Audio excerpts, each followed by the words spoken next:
Thanks everyone for joining us today for our ongoing webinar series on best practices in eDiscovery. My name is Jeff Fugit, and I'll be your moderator for today's event. This webinar is focused on equipping lawyers with a working knowledge of eDiscovery processing so they can competently handle cases in-house. Vast volumes of digital evidence continue to grow as more devices and digital channels of communication generate electronically stored information. The resulting growth of precise and objective probative evidence has dramatically impacted the legal landscape and requires that lawyers be equipped with the knowledge of how to handle these dynamic data sets in order to succeed in complex litigation. Before we get started, I'm going to cover a few housekeeping rules and information on the LexB eDiscovery webinar series. You've been placed in listen-only mode to prevent background noise from interfering with the presentation. If you have technical issues or questions, please email webinars@lexb.com or enter them into the chat or Q&A portion of the web conference interface, and we'll respond promptly. We'll also be asking for your participation in some polling questions to help set the stage for today's presenter. Our webinars take place monthly and cover a wide range of relevant topics and trends in eDiscovery. LexB webinars are available for viewing via streaming video and downloadable as a PDF presentation or an MP3 podcast. This webinar and a complete listing of other on-demand webinars can be found on lexb.com. To be notified of live and on-demand webinars in the future, please email us at webinars@lexb.com or follow us on LinkedIn. Now here's a little background information on LexB. We're an Austin, Texas-based eDiscovery software and services provider that achieved over 120% growth in 2016. For more than 11 years, we have specialized in serving boutique law firms and organizations involved in complex litigation. We provide highly affordable and full-featured cloud-based eDiscovery software and services. We have a massively scalable and lightning-fast cloud-based eDiscovery platform. And we have experienced and ACED certified eDiscovery specialists and expert consultants ready to assist on a moment's notice. Our guest speaker today is Christian Detrude. Christian is an eDiscovery Solution Senior Director at LexB and is highly proficient in all phases of the electronic discovery reference model. He is ACED certified and specializes in equipping boutique firms with capabilities to handle document-intensive cases in-house. Before I turn it over to Christian, we have two polling questions we'd like for you to participate in. Our first polling question is, how many cases do you handle annually that require eDiscovery?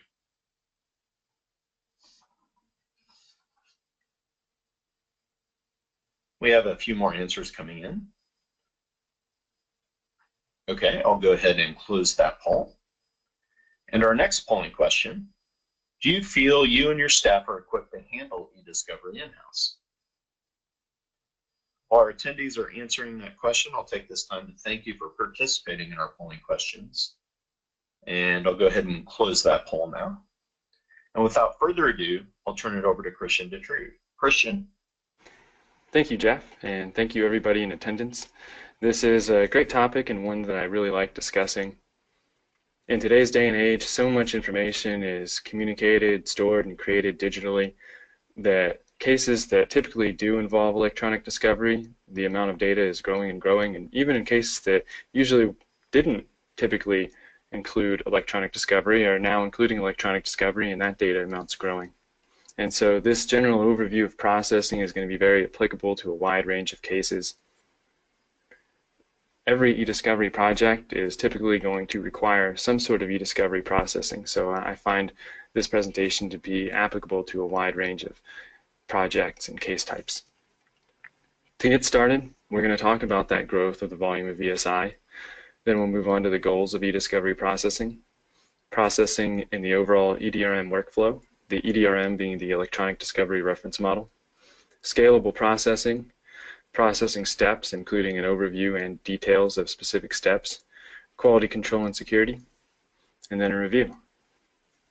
Starting off with the exponential growth of ESI, this graphic shows us the digital information created, captured, and replicated worldwide, and it shows us the amount in zettabytes as well as all of the different sources of that data. And these are all things that a number of us probably use, including cloud services, Dropbox, Google Cloud, and Gmail.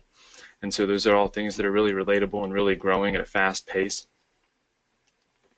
Of course, in eDiscovery, email is a really large source of the electronic discovery data. Looking at this graphic here, daily email traffic measured in total worldwide emails sent and received per day. This is in billions. On average per day in 2016, 215.3 billion emails were sent and received worldwide. In just 1 year, to 2017, that's up to 225.3 billion emails exchanged per day, and you see that growth rate is pretty steady in the projection that we have here. And so that's definitely going to drive larger and larger discovery sets for electronic discovery and thus more data to process. Here on the next slide we see that. This graphic shows gigabytes of ESI in a typical commercial case, and if we were to superimpose this on the first graphic that we looked at, it looks like they probably just about mirror each other, which logically would make sense. On the right side here, just a little bit about the growth of ESI with the Enron criminal trial as a benchmark. That infamous trial at the time, the data that was exchanged in that trial, the eDiscovery for that was extraordinary. And even just 6 years later with this data from Microsoft, 1 terabyte per matter is pretty average, whereas at the time of Enron, even 40 gigs brought to trial was just incredible. So on to the goals of eDiscovery processing. eDiscovery processing goals are going to include extracting metadata and supporting data reduction through DNIST, culling, deduplication. Extracting the metadata is important for a number of reasons, so that it can be used in that data reduction, but also to freeze it in time so that it's not altered or messed up in any way by the processing or by any of the data reduction methods or subsequent review. You'll want to standardize all your documents into a review format and allow integrated review in your processing platform or load to a review platform. And if the platform is integrated, that's great. That's going to be a time saver, and it's also going to eliminate a step. So as far as time savings, that's great, but it also eliminates the margin for error there. There's not going to be any data loss. There's not going to be any issues that you encounter if you don't have to transfer the data. So that's good for 2 reasons. Comply with production requirements or other guidelines for standard production formats, load files. So depending on what kind of case you're processing the data for, oftentimes there are production requirements that come down from bodies like the SEC, or these things are just agreed upon between 2 sides of the litigation, and you'll have a standard production format that you need to comply with, and so you'll need to process with that in mind. Create a high-quality search index to support the data analysis. Of course, you want a legally defensible process, and it's down here at the bottom, but fast and cost-effective. That's of course going to be one of the primary concerns. There's going to be some kind of deadline, whether it's a court-mandated or just a practicality deadline as to when you need your processing done. And cost-effectiveness, if it's not cost-effective to process your data, if you or your client can't afford it, or if it takes up too much as a percentage of the overall amounts at stake in the case, then it won't make sense to process the data in that manner. So that's very important. Processing in the EDRM, again, the electronic discovery reference model. We see here the processing is circled, and this is a workflow from left to right with the information governance, which is the data storage and retention policy of the institution or company that has the data and uses it. From there, the data is identified and then preserved and collected, and that would take place during the litigation hold phase. Once the litigation moves forward, processing, review, and analysis are all in line here. And of course, these are going to kind of take place at the same time and interact with each other depending on what kind of workflow you use. Of course, as mentioned before, you would want to process the data with all of those goals in mind, and a speedy review and analysis of the data as well as data reduction is going to be a part of that. But then you also have to meet those production requirements, and so you might go through several different steps of processing, and that's something that we'll get into going forward here. Along that EDRM, data volume moves from larger to smaller, less relevant to more relevant. So from the information governance and collection through the processing, of course, you review the data and get rid of data that's not going to be relevant to the case. This is going to help to speed review, and of course you're going to want to support legally defensible practices at this point.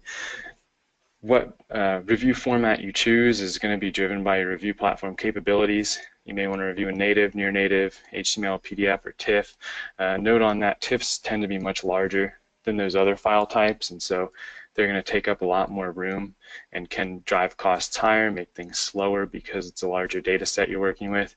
If you are reviewing in native, you may or probably will still want a review platform, and those are going to be for reasons like converting to a production set later on, being able to redact documents and review documents, remove privileged documents without altering the metadata. And so those will be important steps to keep in mind when doing a native or near native review. In the EDRM, like we talked about in our processing goals, it facilitates the analysis of data, helps you to formulate your review strategy, and the information gleaned during processing and analysis is going to lead to the faster, more efficient review and saving the time and controlling your cost. Moving on here, we see a processing workflow, and this is an example from the Lexby platform. So you log into a secure web account, upload the native documents. At that point, you get your processing to where you can do quality control of the processing and then cull the data. That is removing the data that's not relevant based on factors that you can determine on the front end and the request for production. At that point, you would export the data as processed as a native PDF or TIFF and then load it to the review platform. That's not necessary. Of course, the Lexby platform is integrated, and a number of platforms are these days, so you wouldn't need to do that, and it would just be ready for review as soon as you were done with the culling after the upload and processing. Moving on to this ESI data funnel, we show this, and this is kind of just a funnel illustration of that EDRM. So your ESI identification and collection, that's going to be a large data set, but there's a lot of stuff in there that's probably not relevant. So then the processing takes place over this early data assessment and culling, filtering of the data step, and then through the review and production.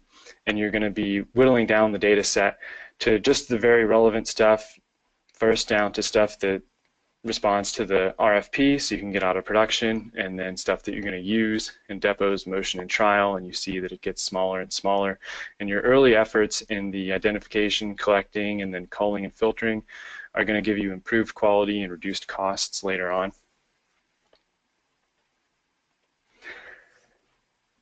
So for instance, like we were talking about the integrated platform there, if you do have an integrated platform where you're able to do the processing and the tagging and all that sort of stuff in one platform, you'll be able to quickly get a handle on what document you are going to use and quickly get to that data set, so that's going to be a better quality and a time saving.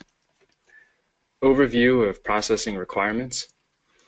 Quality, of course, the processing has to deliver usable and complete outputs. It needs to be accurate, and it needs to support that data reduction. We just talked a lot about how the data reduction saves you time, saves you money, is necessary. But if you're not using a good output from the processing, then the data that you call down might not be everything that's relevant, and it's really important, of course, to have an accurate data set. So the processing quality is of great importance. Speed and scalability to meet your deadlines. Scalability meaning the ability to process more and more data in case the data sets that you need to review or cull are larger. Budget, of course, your processing needs to meet your budget, and you should have predictable costs there so that you can fit everything within the overall budget for the project. And then integration, which we've talked about, the output data should move smoothly into early case assessment, litigation review platforms, or of course, like we've talked about, if it's just integrated, in that case you don't need to worry about it. On the subject of scalability, here we have an example of a scalable processing engine. This is an example from the Lexby eDiscovery processing engine, and so we're intimately familiar with this here. and it's available on demand as needed without setup. So that would be as opposed to something where you have to allocate ahead of time, tell the processing engine how much you're going to need, or if you're setting up something in-house, a number of servers, there's a setup time and a lead time there. And the advantage of doing it this way with a scalable on-demand server structure, they can be broken into smaller pieces, your projects, and processed simultaneously across multiple servers. So more and more servers are sped up and you can get things processed a lot faster. It allows you to process data sets that are much bigger, whether it's you're used to 10 gigabytes and you have 100, or you're used to 100 gigabytes and you have 10 terabytes. You should be able to process that still in a reasonable amount of time, and with something like this you would be able to process it in essentially the same amount of time. On to our processing key steps and features. Archive and container expansion. So this is going to apply to files such as a PST file or a zip or a RAR file. Really any kind of file that contains multiple documents within it. And so your processing should be able to take those files and pull out everything within it and put it into its own document record. File repair. The processing engine should automatically repair any file corruptions when possible. Of course, it's not going to be possible to repair every possible file corruption or issue, and so whatever you're using for your processing, they should have resources that can help you to manually convert and repair those files if necessary. Metadata extraction and fielding, that's something we talked about a little bit. You're definitely going to need that done during the processing as early as possible so that you can do more accurate culling and data reduction measures. MD5 hash code generation, which we'll get into in a little bit more detail later on. That's going to help you with deduplication and with removing non-relevant system files and some other things. System file identification and DNIST, that's the removal of system files as opposed to user-created files. System files are not ever really going to be relevant, and so you want to be able to throw those out at the same time you do processing to help you avoid having to review them. Deduplication. Of course, one of the key steps of processing, again, so you don't have to review duplicate documents. Near duplicate identification. This is going to identify documents that aren't quite duplicates, but that you still might want to review as a set, and we'll get into what the advantages are of that and how you would want to use that. Email attachment, extraction, and parent email association is going to be taking all of your email files, in the example of a PST like we used with the archive. All of those emails are going to be pulled out into their own document record. That's what you'll want during processing.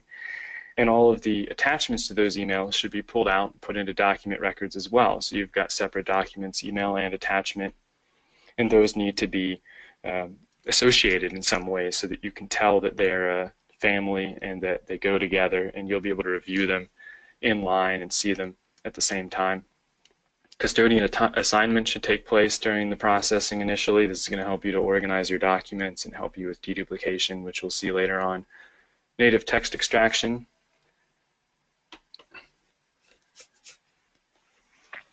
The extraction of the native text is basically taking all of the text that exists within the document as the computer can read it and putting that into a search index or making it available to be put into a search index. You're also going to have an OCR of images, so those are things that may not have that native text, and the OCR is going to read them and of course create a text file so that they become searchable. And then that's with the goal of indexing the extracted and the OCR text for search. Moving on to some details of those processing steps here. The first one is hash values. Hash values, in this example an MD5 hash, is a 128-bit number. And a good analogy would be a fingerprint. It's like a fingerprint of a document. So every unique electronic file has a hash value that can be calculated, and any changes to the document would change the hash value so that they're not identical anymore. But documents with the same hash value are definitely going to be identical, so they can be used for chain of custody authentication if the hash value hasn't changed, the doc hasn't changed. DNIST for identifying system files to remove, and then identifying exact duplicates, because if they have the same hash value, they are exactly duplicate. One note on emails, Microsoft Outlook, PSTs, the container files, they changed the email MSG MD5 hash every time that they're altered or transmitted. So standard hashing won't work on those. Instead, the hash values are created through metadata strings, and those are going to be stable through transmission, and they will give you the same kind of MD5 hash output to compare, but that's just a note. Metadata use in processing.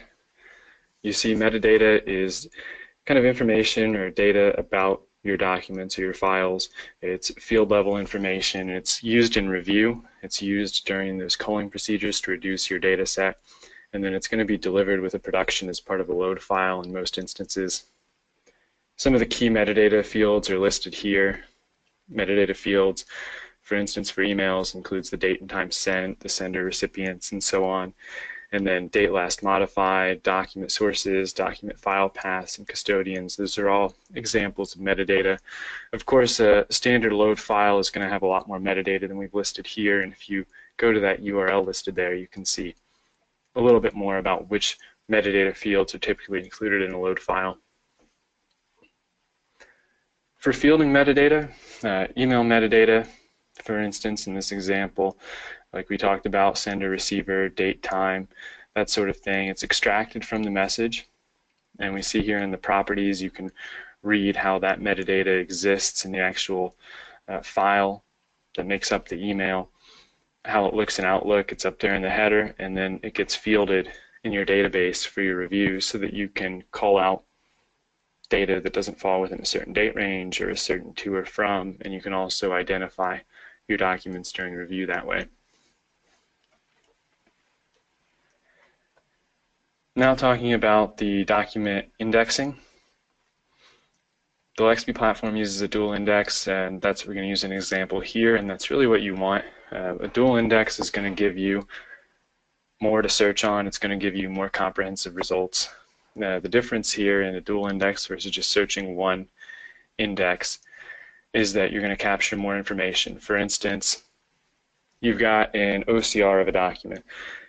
That's going to pick up everything that's in the print view of a document, everything that's readable on the face of the document, and that'll capture things that a native text extraction wouldn't. For instance, if I screenshot an email and then send that screenshot to somebody else, that screenshot's just an image, so it doesn't have any native text to extract, but the OCR can read that and give it text and make it searchable. On the other hand, you might have something like a Word document that has revisions and track changes. You might have an Excel with hidden rows or columns. You might have a PowerPoint with speaker's notes, and all of those things don't show up in the print view of the document, so they're not going to be captured in an OCR, but they will be captured in a native extraction. And so you can see it's important to have a dual index, something that searches across both, so you can find both of those. On this slide, we'll see here an example of a document where the HTML text and the OCR text are different, same document, and how a search is going to find both of those if it's searching across both versions of the document. And that's something that you'll definitely want to accomplish during your processing. Moving on here to culling. The purpose of culling is, of course, to remove files from the process that are unlikely to lead to responsive documents. You need to do so defensively and document your process.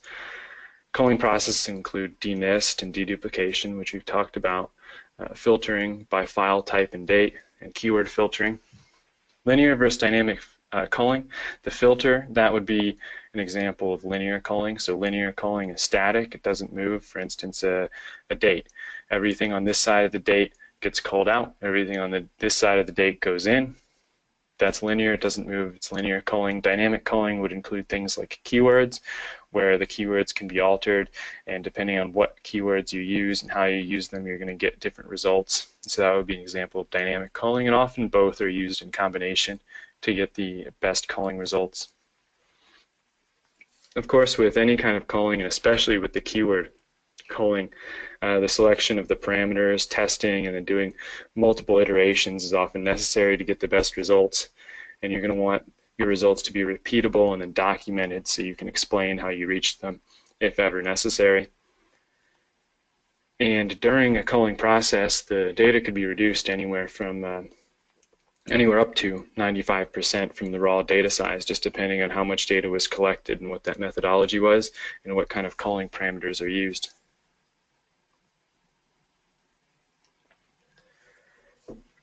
Moving on to deduplication. Why do duplicates exist? There are a number of reasons. Collection from multiple sources could be one. For instance, I've got my Outlook and my Gmail. Say I have a Gmail account that I also view in Outlook and both are collected, or you have a work and a personal email and both are collected. There can be duplicates between custodians. An email is sent out, for instance, to 2 or 3 different people who are all party to this litigation and end up having their email accounts collected for discovery. Email attachments, if the same attachments sent on different emails. And then email chains will fall into near duplicates. So for instance, when somebody replies to an email chain with a little bit of more information and it includes the whole chain but ends up as a certain message, that would be nearly duplicate and something that you want to review together. And we'll get into managing near duplicates. The role of hash values here is to separate exact duplicates from near duplicates. And so we'll look at how an exact duplicate has the same hash value as another exact duplicate. And so if they have the same hash value, they're exact duplicates. It is possible to duplicate but not be and have small minor differences in the hash value, differentiate those. And it's important because it makes the deduplication something that's objective rather than subjective. Hey, they looked the same to me is a lot less defensible than they have the same hash value, and thus they're provable that they're the same document. Vertical versus horizontal dedupe is an issue you'll run into as well when doing your processing and deciding on how to deduplicate. Looking at this, the differences of vertical deduplication deduplicates only within a given custodian, and so you might have less data reduction than if you were to deduplicate across all the custodians, but you're less likely to have gaps or holes in the production if you vertical dedupe. The horizontal goes across all the custodians, but there are some issues you need to look at and things you need to be aware of if doing that during processing to ensure that you don't have holes or gaps in your production. For instance, in this example, we see in the bottom one, the horizontal dedupe, custodian 1 and 2, they have some docs that are the same. You might say, hey, these are duplicates, and throw out all the ones custodian 1 has, the 2 copies of the green and the 1 copy of the pink, because hey, there's a copy in there with custodian 2. But then later on, maybe custodian 1 gets dropped as party to the litigation, his documents don't end up making it all the way through to the end of discovery, and then you're missing those documents. Another thing to be aware of is it can be harder to identify who had a copy of each given email or document if you do a horizontal dedupe. And you can do things like create a report of every custodian that had a copy of that document, but those things can be a little bit harder to manage. Sometimes it's just simpler to look at it and see that every custodian that had a copy of that document, their copy is retained through the eDiscovery process. So that's something to be aware of and a decision to be made during the processing. On to near duplicate detection. Near duplicate, as we talked about, will group similar documents even though they're not exactly the same, and so separately scanned documents. Maybe the same document was scanned at different times on different scanners, and so it won't generate the same MD5 hash because they're different in the time that they were created, and maybe the scanners picked up a little bit different stuff, but they could be grouped together as near duplicates. So that's a valuable use right there of near dupe, is whenever you have docs that are duplicate, but for whatever reason they can't be deduplicated by MD5 hash. Multiple versions of a document, so in the example here on this slide, a Word document, but any kind of document that just has minor edits or reformatting that changed it, maybe even just different metadata, dates created, things like that, can be grouped together with near duplicate. An original doc versus handwritten notes, so again, just a thing with the small notes are added to a document, it would be nearly duplicate. And then emails, responses that continue a chain or a thread, so that would be like things where they're separate email records in the email client, but they're part of the same chain. Those would be near duped together, so you could review them together. Things where different people were added or left off of the email chain, and the subject line was changed, things like that. It'll group those together. Looking at near dupe here, we see the documents, they're not in any structure, they're not related in any way, and then near dupe technology groups them together, so you're able to review them together and do things like, for instance, a weekly meeting reminder goes out, and it goes out to different people. It goes out about different meanings. They're not duplicate, but they nearly are, and it's not relevant, and you'd be able to use near duplicate to discard all of those on the front end, speed up your review. Something like audit reports, invoices, a certain type of document, all of those might be grouped together because they might just have different changes like the actual numbers or the client they're issued to, and so you could get all of those grouped together and thus review them all in one place. Another useful thing that NearDup can do for you is to help you find all of the privileged documents. So it's going to help you protect yourself from accidental disclosure or inadvertent disclosure of privilege.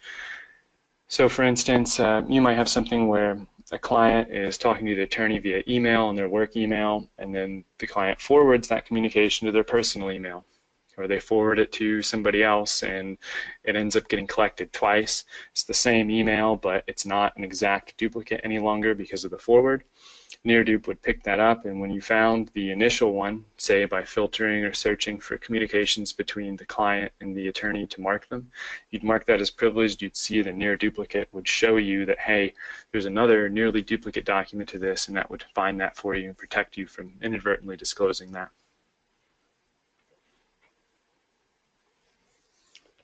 Moving on to some more processing key steps and features, this time for export. These are processing steps that are typically part of exporting your documents, most often for production, control number and bait stamping, PDF and TIFF creation.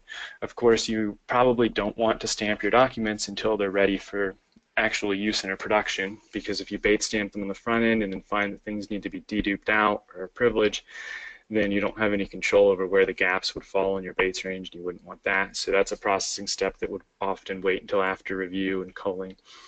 PDF and TIFF creation, just depending on what format you want to review in versus produce in, you might wait to create, especially if it's a TIFF, you might wait to create that version of the document, just because the TIFFs are going to be a lot larger. So say for instance you have a 100 gig data set that you need to review.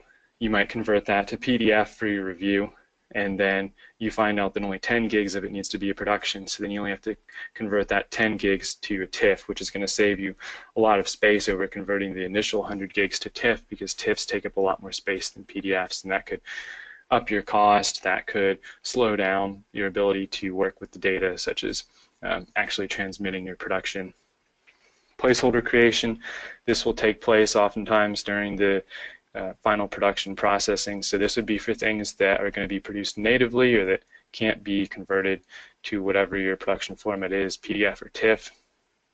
So placeholders would be created at this point for things like audio files, maybe another type of file that was just corrupted and couldn't be converted to PDF and thus has to be produced in native, and you create a placeholder so that there's no gap in the production folder with the images and it could be bait stamped.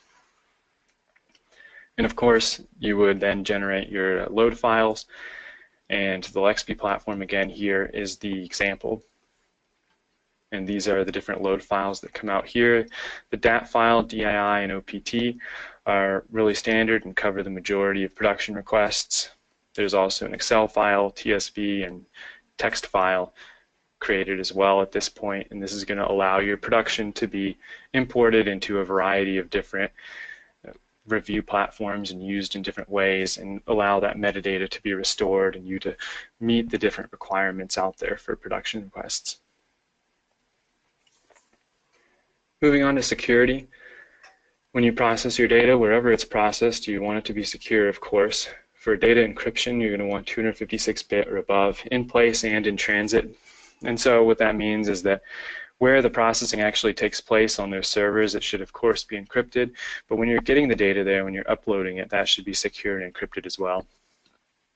The data centers used should be certified and follow industry standards and best practices, so you'll want to check on data center certifications.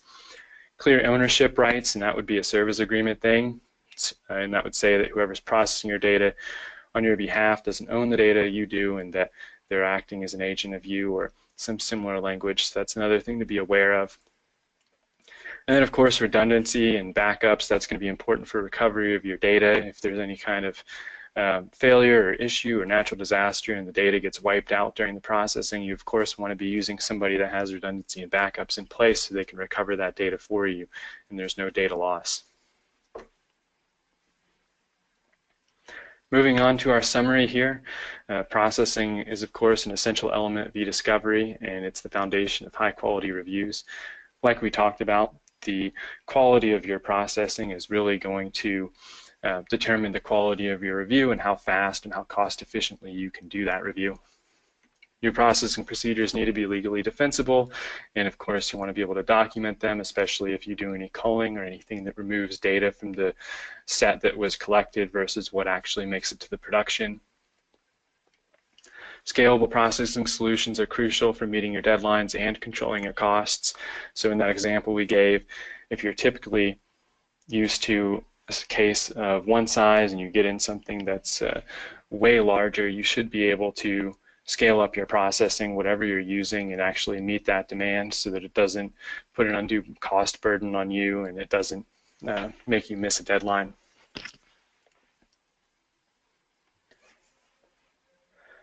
Things to check to make sure your processing is being done right include metadata extraction and fielding, MD5 hashing for deduplication, dual indexing like we talked about so that you're able to find everything with your search, and those are going to facilitate your fast and accurate and defensible data reduction and then your review as well.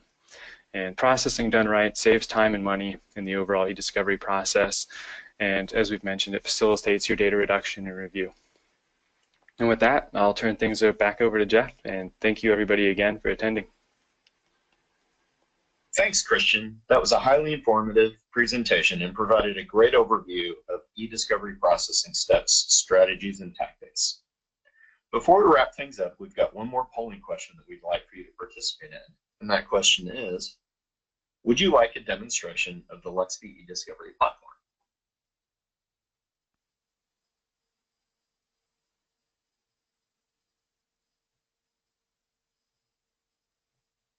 All right, I'll go ahead and close that poll. Thank you for participating in that, and thank you for attending our webinar today.